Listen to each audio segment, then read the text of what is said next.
Hey everybody, Kyle Goeth here from GoatFilmReviews.com and Goat Film Reviews on YouTube with another first reaction to Licorice Pizza from Paul Thomas Anderson. PTA's newest film. I guess going into it, let me just say this. I was not a fan of Phantom Thread. I was not a big fan of Inherent Vice. I think both those films I liked on the surface for what they were, but they just really didn't.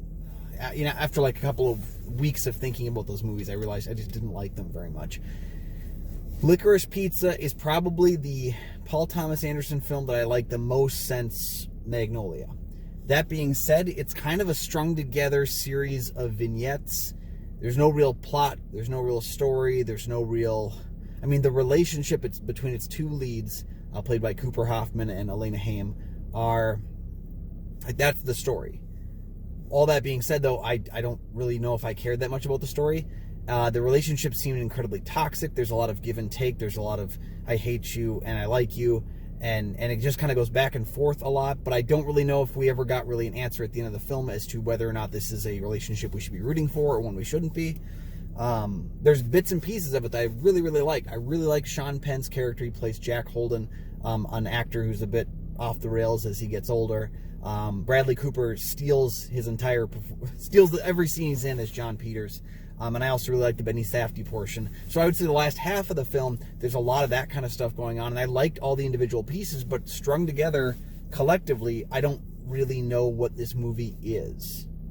I saw someone else point out that this is, PTA is trying to be like his old self. He's trying to emulate the filmmakers from the time period, but like, this movie's just kind of lost in a bunch of stuff going on. So overall, I liked it, but I don't really...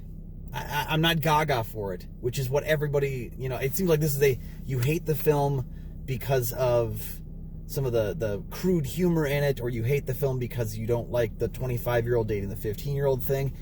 Those two things, I guess knowing them before you go to the movie, take it or leave it. What bothers me the most is that the film, it seems to be kind of lost in trying to find its voice amidst some stylistic choices more than anything. There's comparisons to Once Upon a Time in Hollywood, and I guess if you told me that you didn't like Once Upon a Time in Hollywood, I can kind of understand why. Just like I'll say, I can understand why people would like Licorice Pizza. I can understand why it's getting that discussion piece. It's not as good, I think, as some of the people that are going out to talk about it. Yeah, it's a little weird to see the 15-year-old, 25-year-old thing. For the most part, I thought it was more of like an endearing like relationship as opposed to a sexual one. But there are bits and pieces of that, and it feels like the film at times celebrates that. So if that bothers you, it's there. It's in the movie.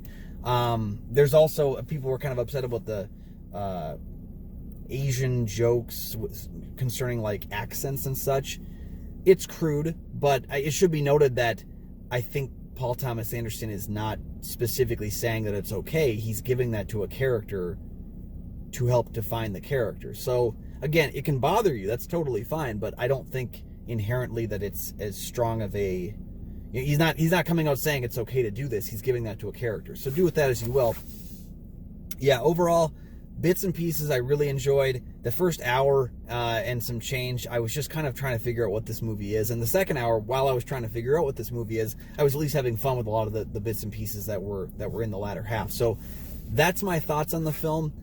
Maybe it'll go up, but I have noticed the last couple films I come out with like a 3 out of 5 and it dips, and now I'm at a 3 out of 5 with this, so I'm concerned that it's going to have that issue as well. Well made on a number of levels, but just didn't cross that finish line for me. So what do you think about Licorice Pizza? It opened, I think, wide release on Christmas Day, and it's been kind of like around the country a bit since that time. Or since, I guess, Thanksgiving, I believe. So let me know down in the comment section below what you thought about Licorice Pizza. Is it your favorite Paul Thomas Anderson film? And if it isn't, which film is? Let me know about that. And while you're down there, don't forget to like and subscribe. We say it a lot, but it really does help out the channel. It helps me out, helps you out. You'll never miss an episode if you're subscribed. And you can find all my film reviews at GoatFilmReviews.com. Check out the links down in the description. And you can also find Kyle and Nick on Film, my show with Nick Plotachuk from the St. Paul Filmcast, Mondays, Thursdays, and Saturdays with new episodes of our show. Check that out, and we'll see you later.